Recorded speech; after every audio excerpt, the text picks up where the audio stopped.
दो सबसे खतरनाक शिकारी आमने सामने। एक है लैब का राक्षस इंडोमिनस रेक्स और दूसरा है पृथ्वी का सबसे विशाल शिकारी स्पाइनोसोरस।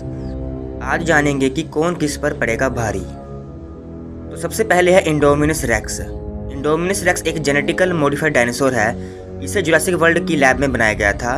इसकी लंबाई थी लगभग 15 मीटर और वजन करीब 7 से 8 टन का। इसमें टी रेक्स, वेलोसिरैप्टर, जिगनोटोसोरस और दूसरे जानवरों के डीएनए मिलाए गए थे। यह शिकार के समय रंग बदल सकता था, यानी कि कैमोफ्लाज कर सकता था। इसकी बुद्धिमानी और चालाकी किसी भी अन्य डायनासोर से ज्यादा थी। तो दूसरी तरफ है स्पाइनोसोरस। स्पाइनोसोरस पृथ्वी पर रहने वाला अब तक का सबसे बड़ा मांसाहारी डायनासोर था।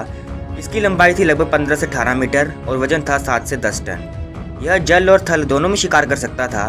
इसकी पीठ पर एक बड़ी सेल यानी कि नाव जैसी संरचना थी। इसके मजबूत पंजे और लंबे नुकीले जबड़े मछलियों और छोटे डायनासोरों के लिए जानलेवा थे। तो हम करते हैं सबसे पहले कंपैरिजन इनका ताकत पे।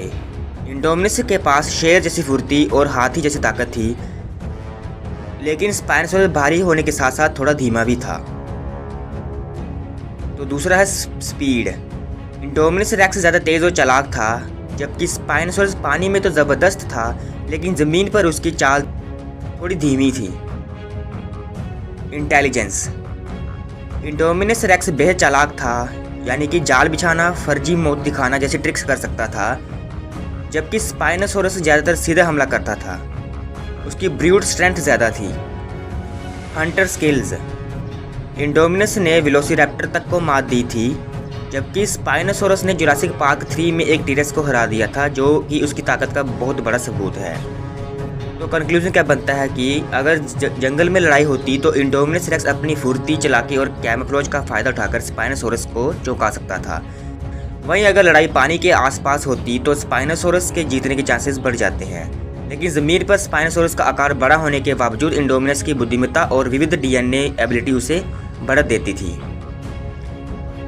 तो निष्कर्ष ये निकलता है कि ज़्यादा संभावना है कि ज़मीन पर इंडोमिनस रेक्स इस मुकाबले को जीत जाता, लेकिन पानी में स्पाइनोसोरस के खिलाफ जीतना बेहद ही मुश्किल हो सकता था। अगर मुकाबला होता खुली ज़मीन पर तो इंडोमिनस रेक्स जीतता, और अगर यह मुकाबला पानी में होता तो स्पाइनोसोरस जीतता। जब कभी भी कोई दो बड़े डायनासोर टकराते हैं तो केवल ताकत नहीं, दिमाग भी जीत का रास्ता बनाता है। आप किस को सपोर्ट करोगे, इंडोमिनस रेक्स को या स्पाइनोसोरस को? कमेंट में बताना न भूलें। और ऐसे ही वीडियोस को देखने के लिए हमारा चैनल सब्सक्राइब करें एनिमल फैक्ट्स हिंदी। धन्यवाद।